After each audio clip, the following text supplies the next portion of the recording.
Esse é o programa Visão Esportiva. Chegou a hora do Dia do Cronista Esportivo e hoje o nosso convidado é um cara que tem uma bagagem do rádio, outra bagagem assim muito importante, né? O nome dele é J. Lacerda. Gente, olha, não é do meu tempo, tá? Mas o J. Lacerda, ele passou pela época da Rádio Sociedade, inclusive tenho visto vídeos no YouTube, inclusive ele participou, né? Já fez o noticiário do rádio Repórter da 4, se eu tiver errado ele pode me corrigir, né? E atualmente agora ele está na Rádio Assunção e depois ele vai contar mais sobre as outras emissoras que ele passou por aqui em Salvador. Boa tarde, J. Lacerda, que prazer. Boa tarde, Leliane. Tudo bem? Prazer é todo meu falar com você, com seu público ouvinte, falar para o povo da Bahia e do mundo através do seu canal. Muito obrigado pela oportunidade. Ok, a primeira pergunta é a seguinte: quem é o J. Lacerda e como o J. Lacerda começou a sua carreira na radiofonia baiana? Leliane, eu sou um trabalhador comum, um batalhador brasileiro que vive no dia a dia lutando pela sobrevivência.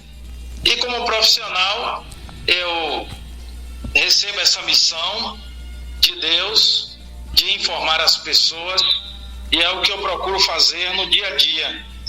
Eu me dedico a praticamente todos os setores, porque não milito só no futebol, milito no jornalismo também, no radiojornalismo, e dessa forma a nossa missão é informar, tirar dúvidas. Às vezes é complicado, a gente tem que discutir um pouco, tem que debater, mas a nossa função é sempre informar. A minha basicamente informar, divertir, esporadicamente uma vez ou outra passei pelo lado do entretenimento, da diversão, mas basicamente a minha atividade no dia a dia é informar. Você falou que você não faz só o rádio esportivo, mas também a área do jornalismo. E aí eu te pergunto, como conciliar esses setores que você faz? Aquela história de desligar a chave aqui e ligar ali, né? Porque desde meu início foi assim. Quando eu comecei lá atrás, 1979, 80, lá em Feira de Santana, eu atuei pouco tempo na sucursal da Tribuna da Bahia, depois no jornal A Folha do Norte, escrevi uma coluna que saía no Feira Hoje, e logo paralelamente eu fui para o rádio também. E no rádio eu escrevi, apresentei programas policiais. Então sempre foi assim, misturando polícia com esporte, porque naquele período era sempre assim, principalmente quando você começava pela polícia ou pelo esporte, ou pelos dois, nunca pela política ou pela geral, que é chamada reportagem geral, que abrange tudo, né? Hoje está mais setorizado, economia, cidade, né? Saúde, enfim, está muito segmentado, mas naquele tempo não. Então eu sempre convivi com essas vertentes, então para mim não é complicado. Eu, por exemplo, estou trabalhando até 6 da tarde na política, mas também com o noticiário geral, e às 6 da tarde eu desligo e vou para o futebol. E aí eu vou para o futebol até meia-noite. Então, para mim, não tem dificuldade, não. Eu pergunto o assim... campo de informação, de atuação é que amplia muito. A gente tem que estar sempre lendo, acompanhando, bem informado, para ter que informar bem também. Eu pergunto assim porque assim eu acho que para quem não está acostumado cansa, né, em em fazer essas funções todas. Então eu pergunto por isso, né? Porque eu não sei como é que você consegue, assim. Dá um certo cansaço mental, porque isso. você fica lidando com assuntos diferentes, né? Isso. Mas com o tempo o seu cérebro fica adaptado, não tem problema não. Entendi. Jota, você teve ou já tem alguma referência, alguma inspiração por algum cronista esportivo de sua preferência? Sim, né? Lá atrás a gente ouvia muitas emissoras do Rio e São Paulo, pelo rádio mesmo, com aquele barulho todo. Sim. Então eu ouvia muito a Rádio Globo do Rio. Sim. Ouvia mais pessoal do Rio. E naquele tempo, Luiz Denis Menezes, Zeraldo Leite, Kleber Leite. Mais atrás o João Saldanha. Sim. Aquela turma toda boa. Eram figuras respeitadas e de uma qualidade enorme, né? E quando eu cheguei na Rádio Sociedade da Bahia, em 1984, Sim. que eu me deparei com Nilton Nogueira, Armando Oliveira. Nossa. Aí a ficha começou a cair e eu pensava, poxa, será que eu estou mesmo no meio desses caras? Jorge Samartim, que para mim era um modelo. Até hoje eu sigo alguns exemplos do Sam, né? Aqueles modelos que a gente aprende as cadernetas para fazer as anotações, ou quando não, aqueles papéis dobradinhos, bem dobrados, para você não se perder nas anotações, andar bem organizado, procurar falar corretamente, dar informação correta, coerente. Não adianta ter pressa. O que é importante é você dar a informação correta. Então tudo isso eu aprendi com essa turma toda. Jota, você uma pergunta que todos os torcedores fazem, e eu sei que com certeza você é muito bem questionado, e a pergunta é a seguinte: aqui na Bahia mesmo, se você estivesse aqui em Salvador, aqui na Bahia, qual é o time que você torce? Eu tenho 2 times que eu gosto, todo mundo sabe, né? Primeiro é o Bahia de Feira. Minha infância e juventude foi toda em Feira de Santana. Eu cheguei lá com 7 anos de idade. Eu nasci ali em Amélia Rodrigues, mas na época era distrito de Santo Amaro. E eu saí de lá com 7 anos de idade, fui para Feira de Santana, porque papai foi morar lá para trabalhar. E lá eu cresci no meio da turma, jogando bola na rua, e aprendi a gostar do Bahia de Feira. Tinha uma charanga lá perto de casa, os caras eram torcedores do Bahia de Feira e tal. Eu aprendi a gostar. Depois fui para Salvador, e aí tive mais contato com o pessoal do Vitória. Inclusive peguei aquela época de ouro, 1988, 84, até depois de 84, 86, 88, aquela época de ouro do Ademar Lema Júnior, presidente do Vitória, nosso querido saudoso Roberto Otti, que morreu ano passado por causa da Covid, e tantas outras figuras espetaculares. Então eu convivi, embora tivesse convivido também no Bahia, porque eu cobri o Bahia e o Vitória, lá no Bahia, com Paulo Maracajá, com tantas outras pessoas legais lá. Mas eu, assim, criei uma simpatia maior pelo Vitória. Aliás, eu digo sempre que eu sou rubro-negro, onde o rubro-negro existia. Então, se não tinha rubro-negro lá na Conchichina, eu sou rubro-negro. Então, não tenho o que esconder. Agora, quando eu estou atuando como cronista, aí eu tiro a camisa. Eu não tenho torcida. Eu também sou assim. Graças a Deus, a minha escola foi essa. E eu tenho exemplos, por exemplo, o Samartim cobriu o Bahia durante 22 anos e nunca deixou de ser Vitória. E sempre respeitou o Vitória. E outros exemplos de companheiros que cobriram o Vitória durante muito tempo, sendo torcedores do Bahia, sempre respeitaram o Bahia, nunca deixaram de ser Bahia e atuaram cobrindo o Vitória. Cobrir uma atividade não é ser a atividade. Verdade. Essa é a confusão que muita gente faz e não é legal. É porque a gente tem que deixar a nossa paixão de lado. Quem me conhece sabe que eu sou Bahia, eu não escondo para ninguém. E nós temos e por coincidência eu estou cobrindo o Esporte Clube Bahia. Agora, eu já cobri o Esporte Clube Vitória quando o colega não pôde. Mas eu sou assim, quando a gente está no meio de... quando a gente está falando nos microfones da rádio, a gente tem que realmente deixar a paixão de lado. Né? A gente tem, como se diz, a gente tem que ter imparcialidade.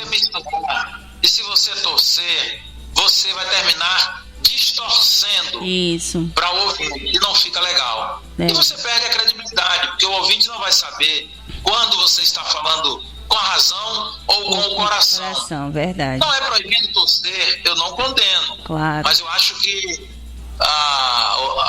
o colega, o profissional deve ter muito cuidado com isso, porque leva a um limite perigoso. É verdade, verdade. Jota, você, como profissional, você já se sente realizado ou falta algo para você se realizar?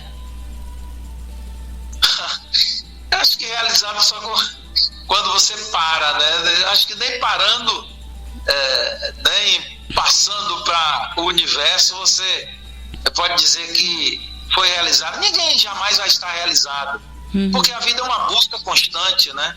Agora, eu tive bons momentos prazerosos, espero continuar tendo enquanto Deus me der a condição de trabalhar. E eu espero sim, mas eu não sou daqueles que ficam sofrendo pelo que não foi possível ter feito ou por aquilo que quer fazer e acha que não vai fazer ou não conseguiu fazer ainda. Não, meio que naquela história do Zeca Pagodinho, deixa a vida me levar. É isso mesmo.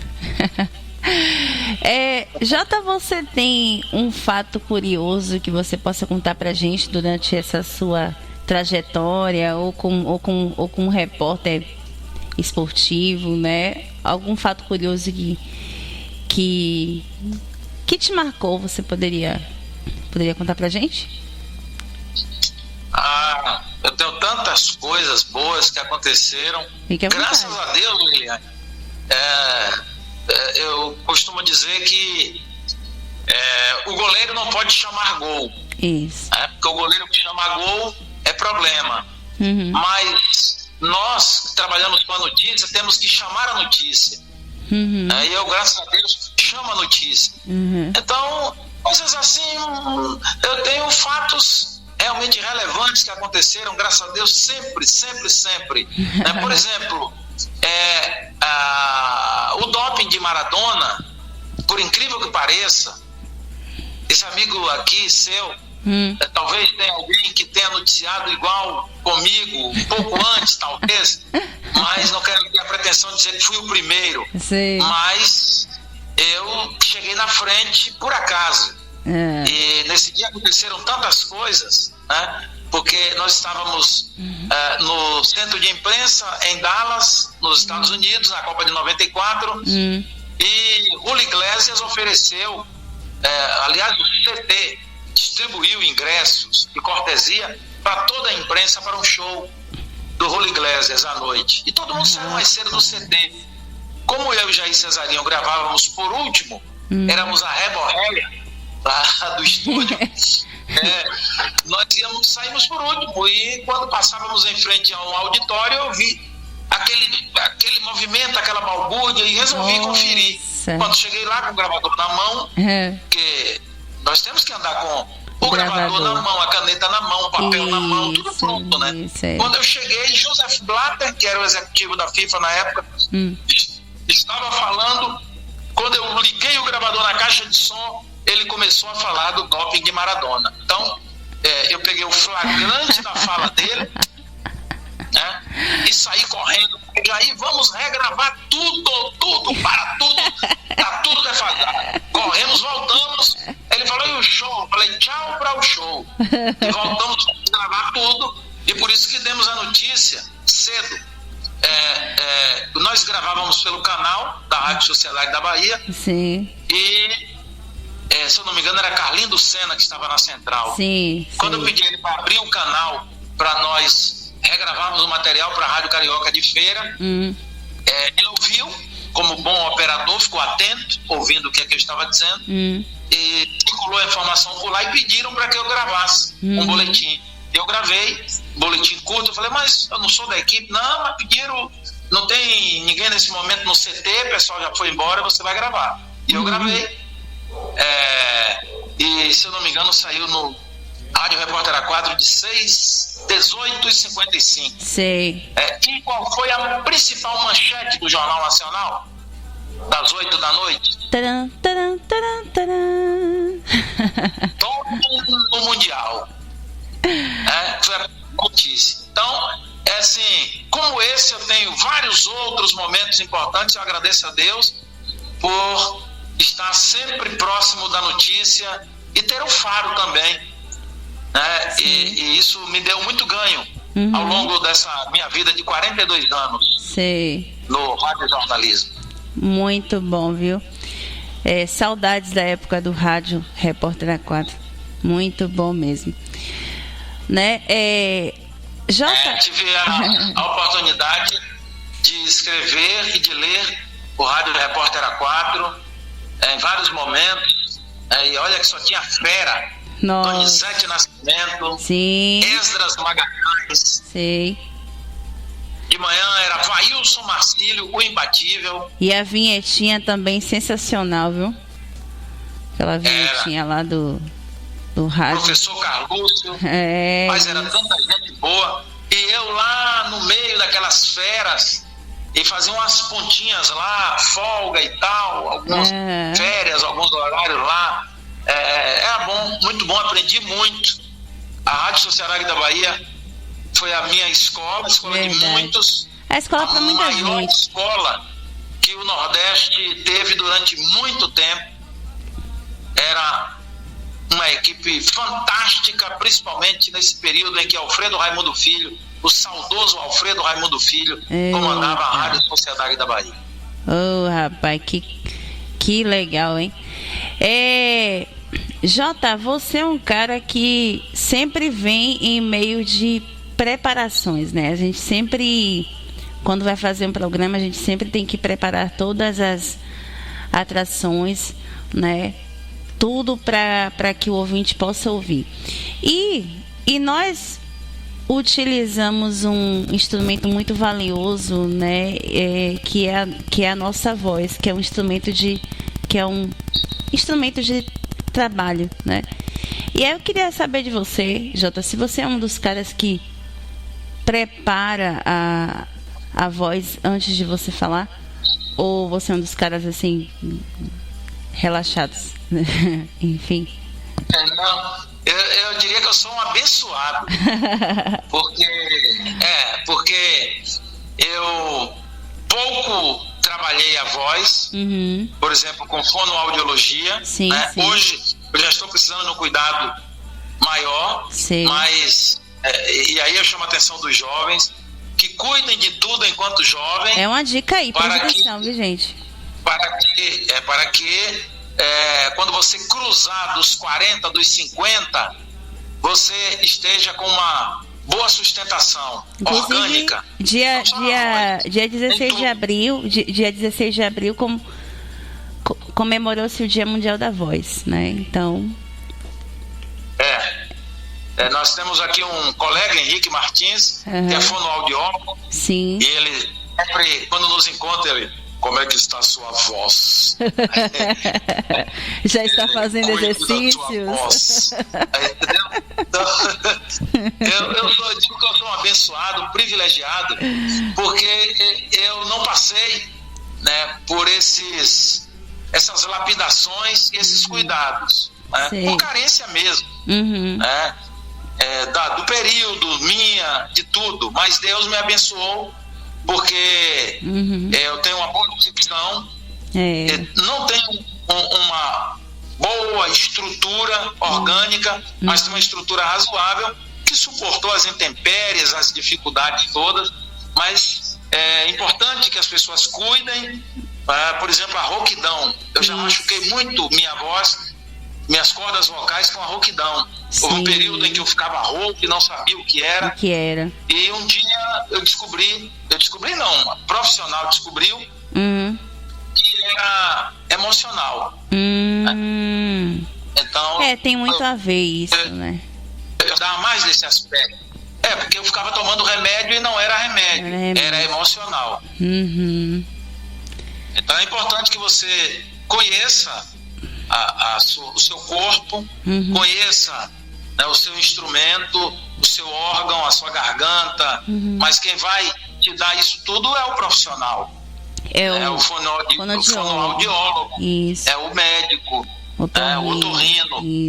Essas coisas todas que eu passei a frequentar mais depois de 25, 30 anos de esforço com a garganta. Mas graças a Deus ainda estou suportando bem, estou indo bem. Como eu te disse, fora que Deus me abençoou. Então isso ajuda muito, porque se eu não tivesse isso da natureza, talvez fosse mais complicado. Mas eu tive momentos difíceis, de crises. Você tem que, por exemplo, o clima é muito fundamental.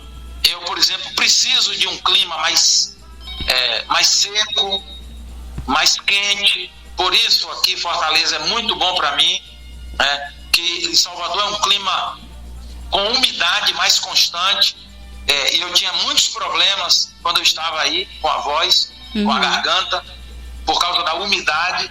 Salvador está sempre muito úmido, e isso prejudica muito. E os médicos sempre me diziam: se você não quiser ficar com problemas de garganta, com essa umidade, procura um lugar mais seco. Muitos médicos, inclusive pelo Brasil afora, dizem isso. As pessoas querem ter mais saúde no aparelho respiratório, até pessoas que têm problemas mais sérios, né? Vá morar em Fortaleza, vá morar em locais mais quentes. Ajuda. Mas não é preciso ninguém mudar de cidade, né? Estou falando apenas um aspecto de cuidado que as pessoas devem ter. Se mora num lugar mais frio, tem que ter certos cuidados para preservar a garganta. Ou seja, para em preservar todos os pulmões. Seja nós em qualquer trabalhamos com a garganta, né? mas antes os pulmões que nos alimentam. Seja em qualquer clima que for, mas o importante é cuidar. E outra coisa, uma dica para quem está começando agora é aquecimento vocal e nada de né? Nada isso. de fazer. Inclusive quando está com aquela gripezinha, qualquer coisa, então evita ficar batendo nas cordas vocais, procura logo o médico para tomar uma medicação ideal. Também evitar a medicação aleatória, porque ela pode estar errada, equivocada e só vai te machucar, criar outro problema às vezes. Lesão. Então é isso, alguns cuidados básicos. Eu, por exemplo, gosto muito da cervejinha gelada, mas eu evito ao máximo água, por exemplo. Eu não tomo mais água gelada.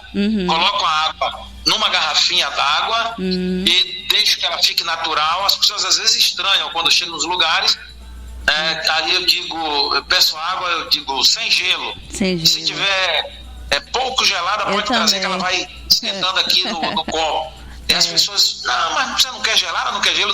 Não quero. Não. Então esse é um hábito que eu adquiri já depois de muito tempo, né, falando, depois de mais de 25 anos. Mas quem puder fazer isso desde o início, faz muito bem. Faz muito bem. Eu também tenho esse costume. Quando alguém me oferece água, eu também falo água natural, sem nenhum gelo. E constante, né? Constantemente está bebendo água. Agora, por exemplo, estou falando com você, mas minha garrafinha está aqui ao lado, e vez por outra um gole d'água. No mínimo 2 litros de água por dia, goles e goles o dia inteiro, e vai assim. Então, cuidar desses aspectos. Até a cerveja hoje, eu já estou mais habituado, eu coloco um copo, ela fica ali, e quando eu tomo, ela já vai ficando bem quente, e já me habituei. É como você tomar. As pessoas falam, mas esperando a cerveja esquentar, é como tomar o café sem açúcar.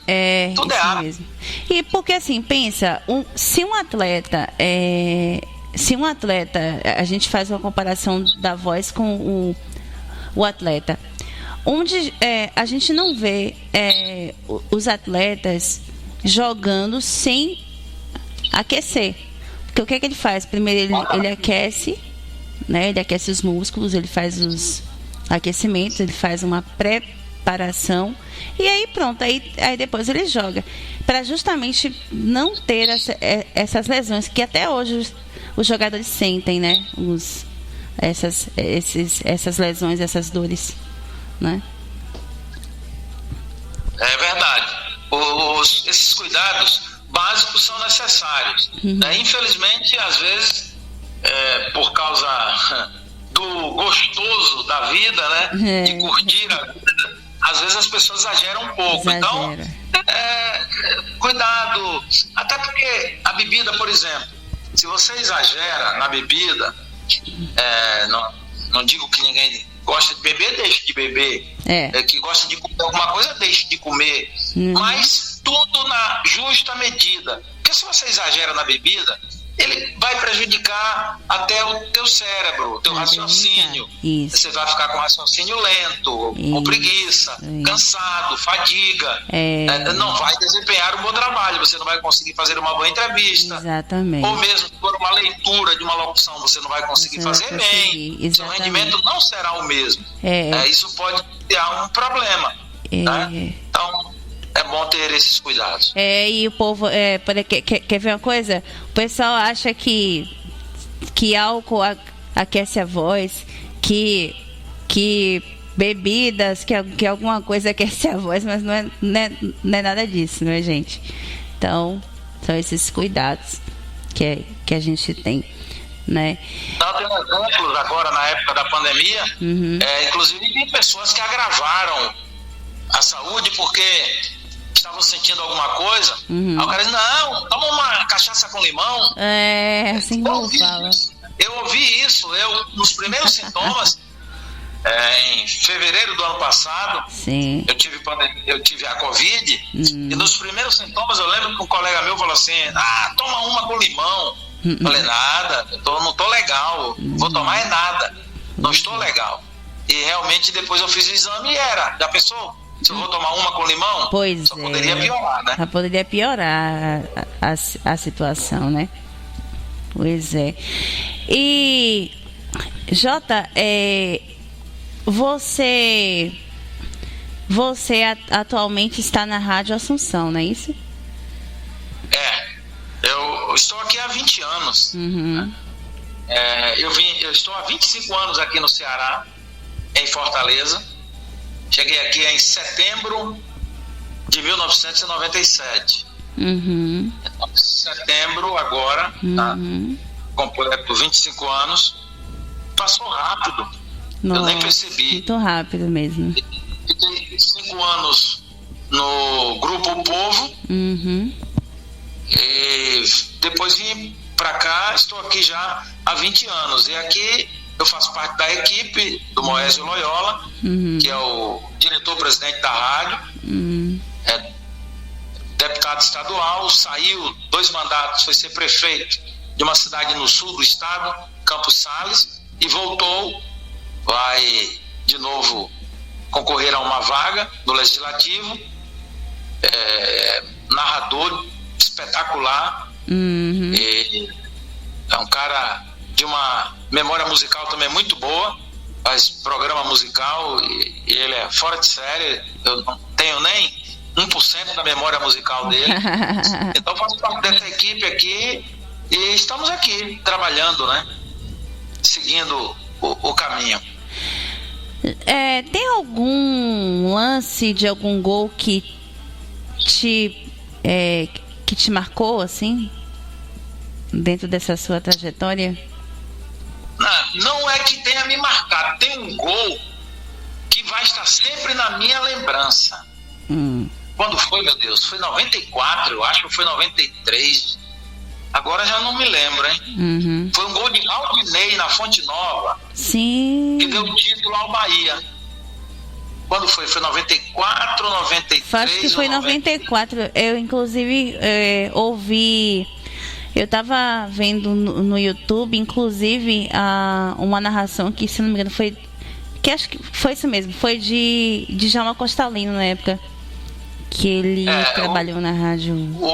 Na Rádio Sociedade. Eu acho que o jogo estava empatado. Uhum. E o Vitória era campeão. Uhum. E aí o goleiro do Bahia deu um bambam, a bola quicou e caiu no pé direito de Raudinei, no gol esquerdo das cabines de rádio, do lado de lá. Caramba. No pé direito dele, aí ele virou, chutou, a bola foi lá no cantinho direito do goleiro e entrou. Já tinha trio elétrico na ladeira comemorando o título do Vitória. Rapaz. Tiveram que ir avisar os caras, desliga aí que o Bahia é campeão. Caramba. Então, isso vai ficar na memória, né? Isso aí não sai nunca da memória. Nossa, que coisa, viu? Nossa, que coisa. Jota, pra gente finalizar o nosso papo, a gente tem as nossas rapidinhas, que são aquelas perguntas onde a gente pergunta, né, qual é o melhor cronista de sua preferência, tanto atualmente como na antiguidade. E a primeira pergunta é: qual é o melhor narrador esportivo para você? Para mim, voltando um pouco mais atrás, Nilton Nogueira. Grande Nogueirinha. Tá Silvio Mendes. Atualmente está na Rádio Metrópole. Melhor repórter esportivo. Melhor repórter esportivo para você. Da época em que eu estive aí, sem sombra de dúvidas, era Jorge Samartim. Jorge Samartim, grande. Melhor comentarista esportivo para você. Tem tanta gente boa. Aí tinha gente boa. É verdade. Caramba. Olha, Armando Oliveira era muito bom, que era clássico mesmo. Melhor comentarista Edson número 1. Almeida, um jeito mais debochado. Edson Almeida é uma figura, viu? O Nilo, já com um jeito mais debochado. Então eu ia navegar assim nesses dois extremos aí. Nossa. Outros, trabalhei com outros grandes comentaristas, tem outras figuras, mas para escolher esses dois extremos aí. Edson Almeida atualmente está na Itapuã, né, na equipe dos Galácticos. Eu acho engraçado quando o Zé Eduardo fazia parte da equipe, aquelas brigas sadias entre Edson Almeida e Zé Eduardo. É muito engraçado. Olha, Edson, rapidinho quebrando o protocolo. Edson Almeida fez um comentário uma vez, faz muitos anos. Nem ele gosta, que fala disso que não fez, mas ele fez. Quando denominavam os estádios no aumentativo, né? Aqui, por exemplo, é Castelão. Aí ele, ai amigo, esse assim negócio de botar aumentativo no nome dos estádios. Quero ver quando o homem ligado tiver o sobrenome de Cunha. Como é que vai ser? É assim mesmo que ele fala. É daquele jeito mesmo, rapaz. Corta isso aí, senão ele vai me dar uma surra. Ai. Melhor plantonista esportivo. Caramba, tinha muita gente boa na minha época. Rapaz, mas o que eu lembro mais, que eu convivi mais mesmo, foi Carmelito Almeida. Né? Já eu consegui alcançar. Carmelito Almeida, na época da Rádio Sociedade, também era plantonista. Tinha primeiro era o balanço geral da jornada esportiva, aí depois passou a ser o balanço final. Né? Carmelito Almeida. Era bom demais. E é verdade. E usava-se muito Jota, aquela vinheta que eu inclusive até ouvi na Rádio Assunção, que é Super Placar Esportivo. É uma espécie de modelo, né? Todo mundo copiava, os caras falavam parecidos naquela época, entendeu? Era incrível. Agora a Rádio Excelsior tinha um programa, era Números no computador. Isso. Que era que fazia Pedro César. É verdade. Não é da minha época não, mas eu já ouvi falar. Eu me lembro que França Almeida também fazia. França Almeida. Então, os caras eram bons, entendeu? As equipes eram assim, bem niveladas. Era muito bom. Verdade. E o melhor comandante de resenha esportiva do Rádio Baiano? Cara, olha, tem que falar de França Teixeira, né? Saudoso França Teixeira. Já ouvi muito falar. O cara puxava 2 horas de resenha sozinho. Não é brincadeira não, viu? Depois, quem seguiu os passos dele foi Marco Aurélio. Sim, Marco Aurélio. Eu já ouvi muito. Na Rádio Excelsior. Sim. Aí depois vieram outros modelos. Começou a entrar um modelo mais dividido, de dupla, individual. Sim. Né? Aí tem uns caras bons. O nosso saudoso Oswaldo Júnior também era bom de puxar resenha. Oswaldo Júnior era legal mesmo. Não sei se você alcançou o Oswaldo Júnior. Alcancei, na época eu consegui ouvir. Eu era pequena, né? Eu me lembro que ele fazia um programa esportivo, né? Na Rádio Bahia 1010 AM. José Ataíde também, muito Sim, claro, José Ataíde, puxando o programa. Um puxador de resenha de primeira. Tem gente boa para todo gosto. Gente boa mesmo, viu? Só tem gente realmente que puxa a resenha realmente. Jota, eu quero agradecer a você pela tua participação aqui. Obrigada por conceder essa entrevista aqui pra gente. E o programa foi bastante, né, enriquecido, né? E quero deixar os nossos microfones à sua inteira disposição. Se você quiser fazer mais alguma colocação sobre algo que não te perguntei, fique à vontade. Não, eu agradeço, Leliane, a oportunidade. Desculpa aí, porque às vezes a gente atropela um pouco o tempo, corre pra lá, corre pra cá. Meus horários são meio atropelados, meio atrapalhados. É assim mesmo, Acontece. Mas eu agradeço a oportunidade e em outros momentos vamos conversar. Quando você tiver algum motivo que queira contar comigo, me avisa com antecedência e vamos conversar. Valeu? Certo. Obrigado pela oportunidade. Nada, e vou passar a te ouvir, viu? Lá na Rádio Assunção, viu? Tranquilo, eu estou aqui todos os dias. Nós temos um programa das 5 às 7 da noite. Eu entro 6h30, temos uma janela de comentário, eu e um companheiro. Nós de 6h30 às 7 da noite. E aí eu volto 11 da noite, nas últimas do esporte, que aí o programa é de 1 hora e a nossa participação é mais ampliada. Fora disso, nas jornadas esportivas. Com certeza, sempre te ouço. Valeu, Jota, obrigada pela tua participação e tenha uma ótima tarde. Valeu, Leliane. Um grande abraço a você e ao nosso público ouvinte.